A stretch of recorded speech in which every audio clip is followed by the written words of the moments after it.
banlieues parisiennes ont une histoire qui remonte à plusieurs siècles. À l'origine, c'était des zones en périphérie de Paris. Pendant la révolution industrielle, ces zones ont connu une croissance rapide à mesure que les gens se déplaçaient vers la ville à la recherche d'emploi. Les banlieues ont accueilli une population diverse en raison de migration interne et d'immigration. Au fil du temps, les politiques urbaines et les changements économiques ont influencé dans la vie dans ces quartiers.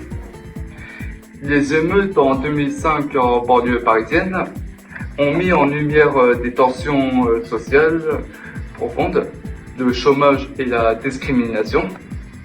Comprendre cette histoire est important pour comprendre les défis actuels auxquels font face les banlieues parisiens. Quel stéréotype entendez-vous le plus sur les jeunes de banlieue ou aux banlieues? La rébellion. Le langage. La drogue. Ce que j'entendrais, ouais, c'est que les jeunes de banlieue sont violents. Ok. Je sais pas, stéréotype de merde, quoi, ouais, violents. Les stéréotypes des gens de banlieue, en général, les banlieues sont les quartiers les plus pauvres. Plutôt des gens qui n'ont rien à faire de la loi, qui font un petit peu ce qu'ils veulent. Okay. Je pense voyou, je pense que c'est ce qui ressortirait le plus. Okay. C'est un style vestimentaire, survêt, casquette, bonnet. En 3 mots, comment décrivez-vous les banlieues? La mixité, la générosité et l'entraide. Déjà wesh. Wesh. Délinquant. Du coup, le langage, ok, délinquant. Ouais. Je parle de Paris, hein, Ouais, pas des autres villes, sont un peu en dehors de la ville, qui ne sont pas très bien desservies par des services. Délaissés par l'État. Ça donne pas très envie. Ouais, ça donne pas envie. D'extérieur, c'est pas beau. Mais après, de ce qu'on entend des infos, on a l'impression que c'est dangereux. Je pense que ils sont mal vus par tout ce qu'on entend, qui sont peut-être mal interprétés et qui sont peut-être surdimensionnés.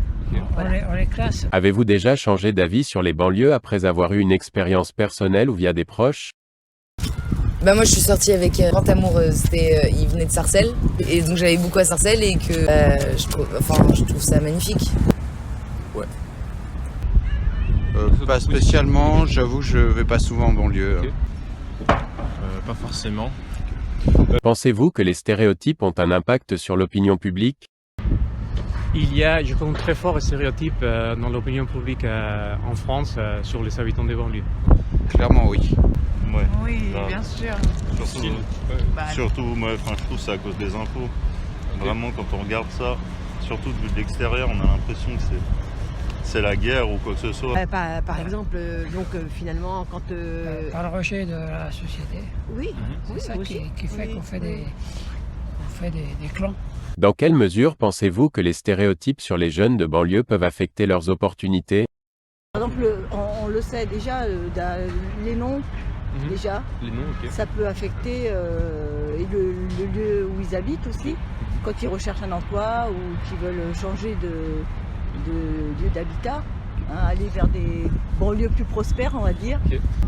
Sur le marché du travail, je pense beaucoup.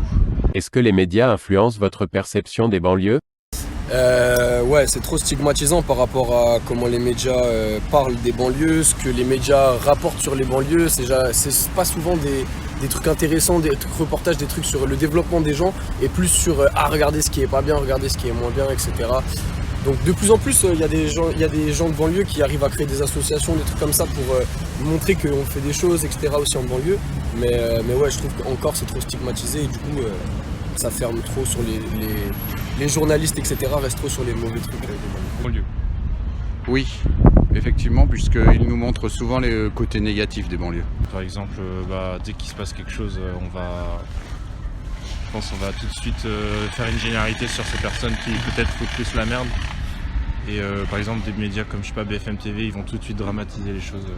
On en parle que de manière négative. Il n'y a pas quelque chose qui se dit genre il peut se passer ça, il y a ça de bien.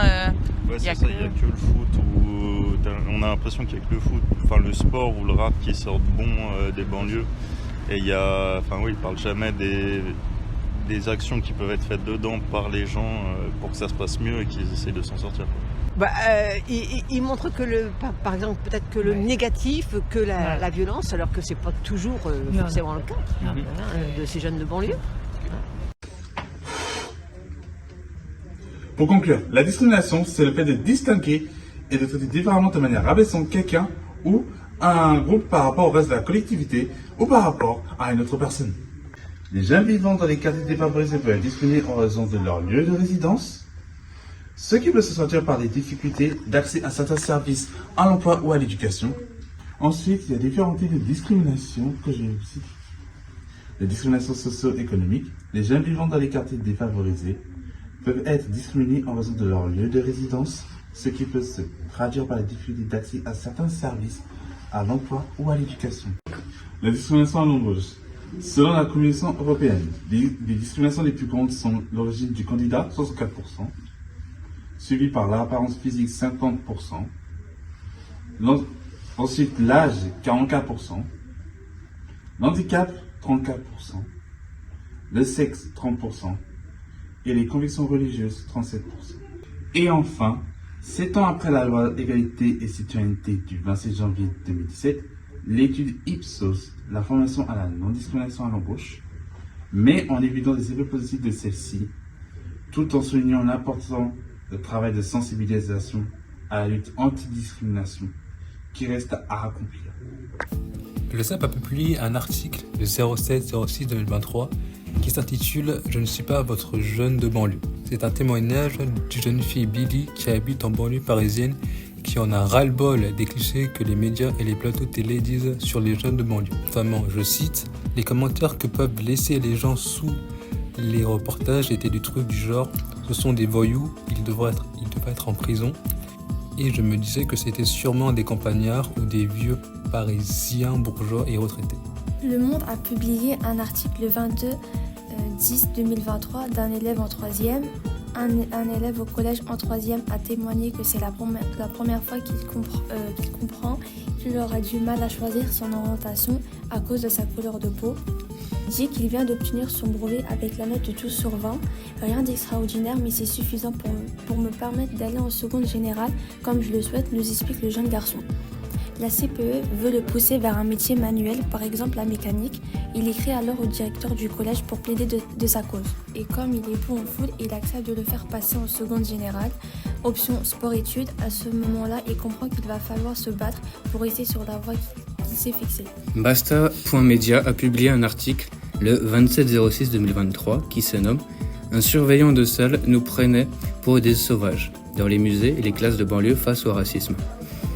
J'ai fait des recherches sur les jeunes de banlieue et j'ai trouvé un article qui parle d'une sortie scolaire dans un musée à Paris avec les professeurs et les élèves.